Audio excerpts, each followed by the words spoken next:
जोंनि बिबानगिरिफोरनि बेवहाय मोनसे जथुम्मा हांख्रायनाय जादों आरो बे जथुम्मानि गेजेरजों इउपिपिएलनि साननाय हनाय मावनाय दांनायनि सायाव फिन खेबसेबाव जोङो सावरायनो थाखाय बे हाबाफारिखौ लादों आरो बेवहाय दिनै बयबो रोखा जे 2015 मायथाइयाव इउजि ब्रह्म बिथां आथिखालनि मन्त्रि बिथाङा बै समाव इउपिपिएलखौ जोनोम होदोंमोन आरो गुबै थांखिया जाबाय बिटिआर ओनसोलाव जि मोनसे असान्तिनि थासारि बेखौ गोजान खालामनाय मानसिफोरखौ सिगि सुग' खालामनानै थाखा फैसा होनानै मोनसे गाज्रि राजनिति जि खालामबाय थादोंमोन बेखौ गैया खालामनानै मोजां मोनसे थासारि दानाय आरो लोगोसे बिटिसि ओनसोलाव दा बिटिआर जाबाय बे बिटिआर ओनसोलाव जेसेबांखिनि जाथि जनगोष्ठी दङ गासैखौबो लानानै आवगायलांनाय आरो बर'नि जि जेंनाफोर बै जेंनाफोरखौ सुस्रांनो थाखाय मोनसे थांखि लानानै इउपिपिएल हान्जाखौ दादोंमोन आरो दिनै बे इउपिपिएल हान्जाया गोख्रों जाबाय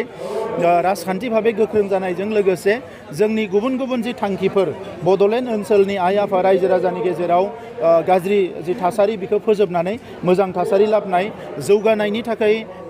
केन्द्रीय सरकार राज्य सरकार आरो गासैबो जि मोनसे मिशन आरो भिजन लादों बेजों जोङो दावगालांनाय आरो जोंहा इउपिपिएल हिसाबै जोंनि गासैबो फरायसाफोर आबादारिफोर लाइमोनफोर हारिमुनि बिथिं सोलोंथाइनि बिथिं रांखान्थि बिथिं गुबुन गुबुन बिथिंफोरखौ जौगाहोनानै मोनसे गोख्रों बड'लेण्ड ओनसोल दानाय आरो बड'लेण्डनि सिमा बारायनाय बड'लेण्डनि बाहेरायाव थानाय बर' फिसाफोरनि जेंना सुस्रांनाय बे गासैबो एजेन्डाखौ लानानै जोङो खामानि मावबाय थादों आरो बेखौनो लानानै दिनै मोनसे वार्कशप खालामनाय जादों दा बे वार्कशपनि गेजेरजों जोंनि प्राइमारि लेभेलसिम खामानि मावनाय जोंनि गासैबो बिबानगिरिफ्रा बाहागो लाफैदों आरो दिनैनि उनाव आरोबाव डाबल स्पिडजों जोंनि वार्कारफ्रा फैबाय थानाय समाव जोंनि ओनसोल जौगानांगौनि थाखाय खामानि मावगोन